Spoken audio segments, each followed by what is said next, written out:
예수님은 예수님의 능력이 필요한 곳이면 어느 곳이든지 예수님의 능력을 보여주셨습니다. 이 세상에 살아가고 있는 사람들의 연약함과 부족함을 예수님의 능력으로 채워주셨습니다. 예수님은 예수님께 나오는 사람들의 필요를 아시고 병도 고쳐주셨습니다. 어제 본문은 예수님께 나온 사람들을 먹이시는 장면이었습니다.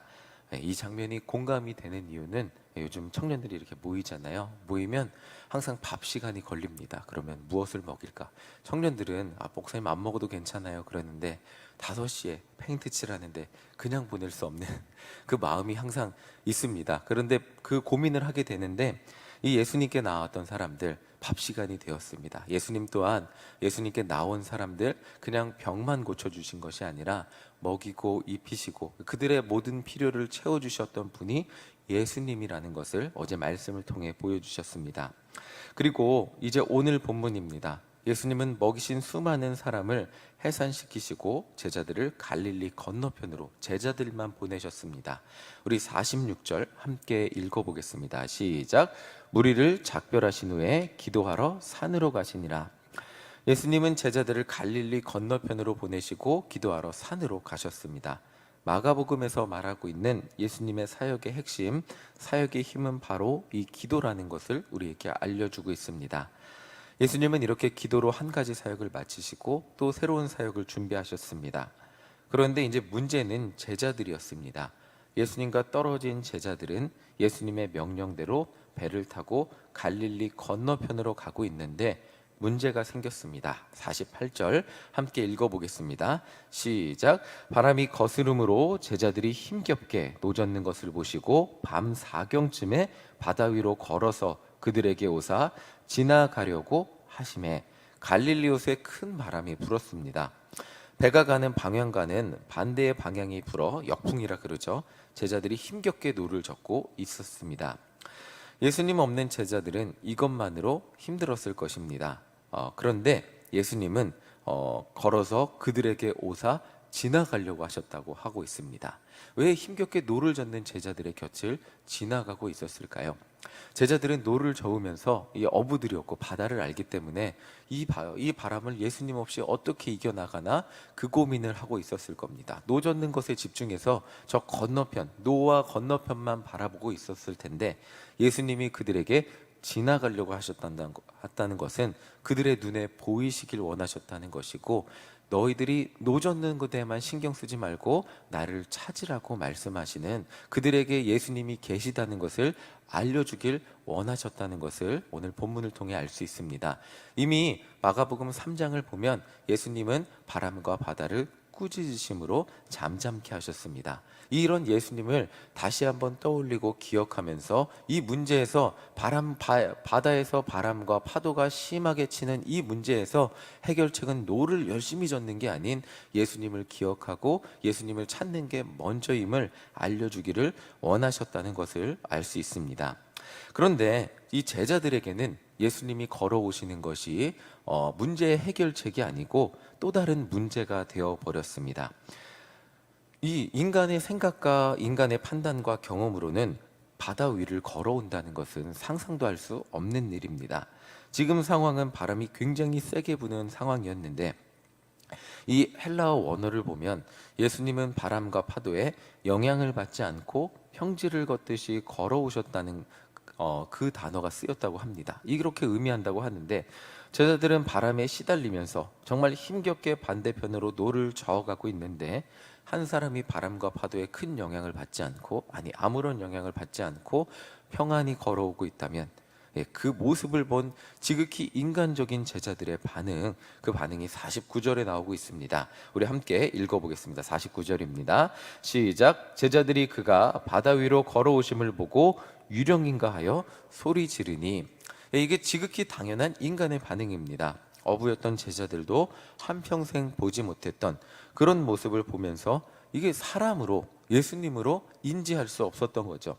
무리를 걷는 것으로 모자라서 바람과 파도에 영향을 받지 않고 평안히 걸어오는 존재를 도저히 사람이라고 생각할 수도 매일 만났던 예수님이라고는 생각하지도 못했던 것입니다. 그들 생각으로는 이 존재가 유령이라 그랬는데 초자연적인 존재로 생각할 수밖에 없었던 것입니다.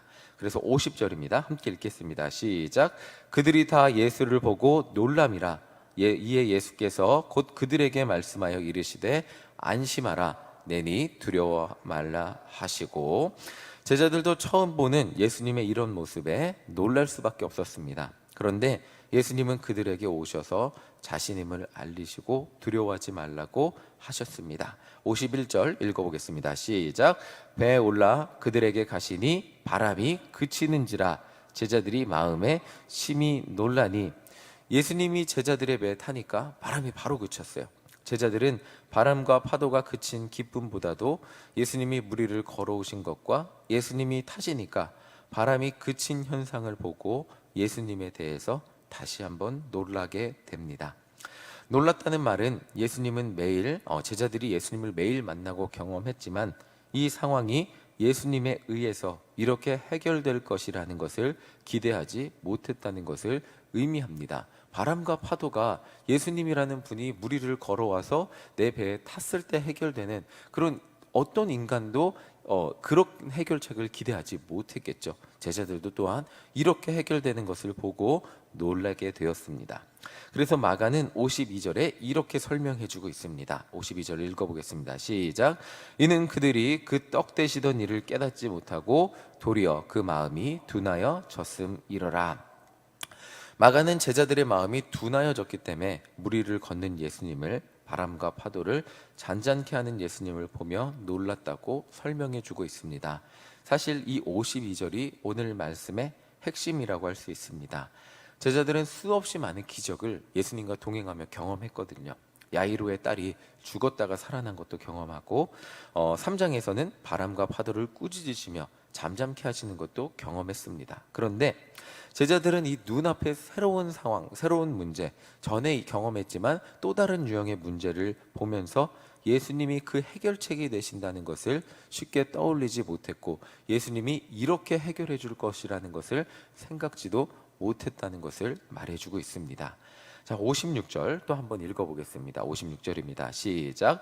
아무데나 예수께서 들어가시는 지방이나 도시나 마을에서 병자를 시장에 두고 예수님께 그의 옷가에라도 손을 대게 하시기를 간구하니 손을 대는 자는 다 성함을 얻으리라.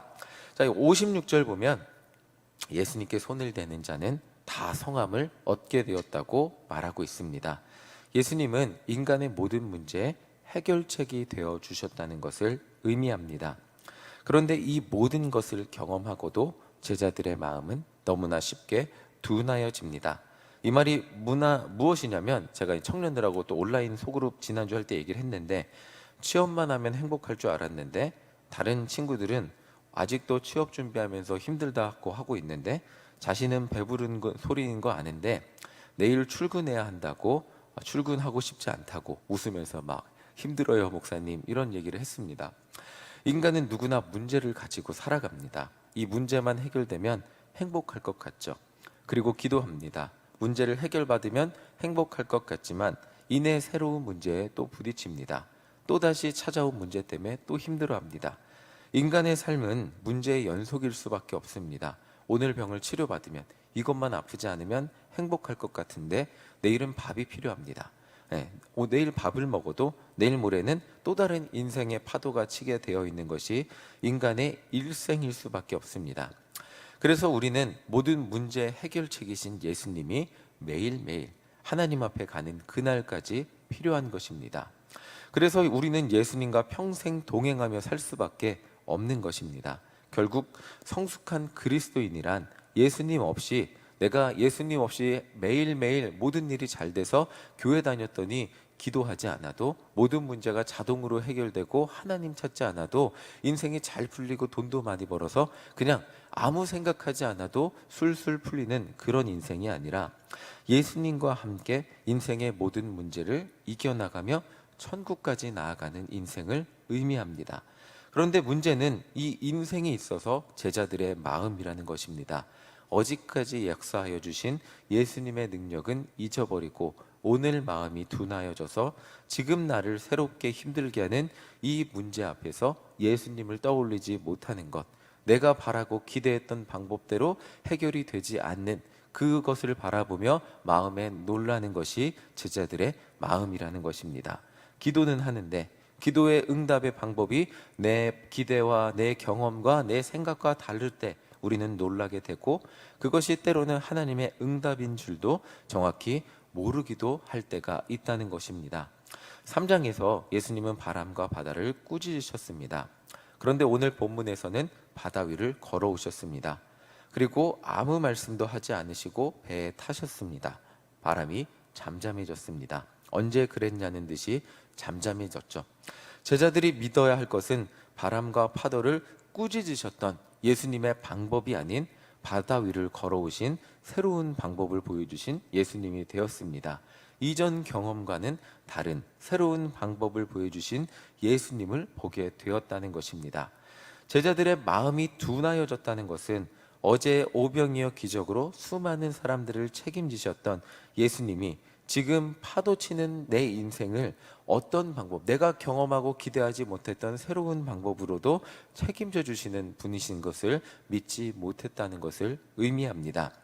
논리적으로 제자들이 볼 때 먹는 것과 바다의 바람은 다른 문제로 보였을 것이고, 꾸짖으시는 것과 배에 함께 계시는 것과 바다 위를 걸어오시는 것은 다른 것으로 보였을 것입니다. 그런데 예수님의 시선으로 볼 때 예수님의 시선으로 볼 때 제자들의 모든 문제는, 제자들이 경험하고 있는 모든 문제는 예수님이 해결할 수 있는 그냥 작은 문제들에 불과했을 뿐이라는 것입니다. 예수님은 제자들을 모든 문제에서 책임지시고 끝까지 함께 하신다는 것을 오늘 말씀을 통해 우리에게 알려주고 계신 것입니다.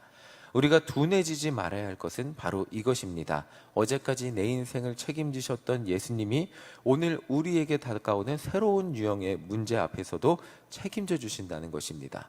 어제 이것은 이렇게 해결됐는데 오늘 문제는 비슷한 유형의 문제가 찾아왔는데 어떻게 해결될까요? 어제와 같이 해결해 주세요 라고 기도할 수 있고 그렇게 기대할 수 있겠지만, 오늘 예수님의 해결책은 어제의 방법과는 다를 수도 있고 우리의 기대와는 다를 수도 있다는 것입니다. 그런데 문제의 핵심이 뭐냐면, 어떤 유형의 문제라도 그 문제의 해결책은 예수 그리스도라는 것입니다. 내가 보기에 이 문제는 새로운 문제이고 참 견디기 어려운 문제 같아 보이지만, 세상을 만드신 예수님께는 이 문제가 전혀 새롭지 않고 그 문제 앞에서도 우리를 책임져 주신다는 것을 알려주고 계시는 것입니다. 중요한 것은 예수님을 찾고 구하고 의지하는 것이고, 우리의 마음이 둔하여지지 않고 이 문제 앞에서도 예수님만이 해결책이라는 것을 다시 한번 믿고 의지하고 기도하는 것입니다. 예수님이 진정한 우리 인생의 구원자 되심을 믿는 것이 흔들리지 않는 것입니다. 56절을 한 번 더 읽어보고 말씀을 마치도록 하겠습니다. 56절 읽어보겠습니다. 시작.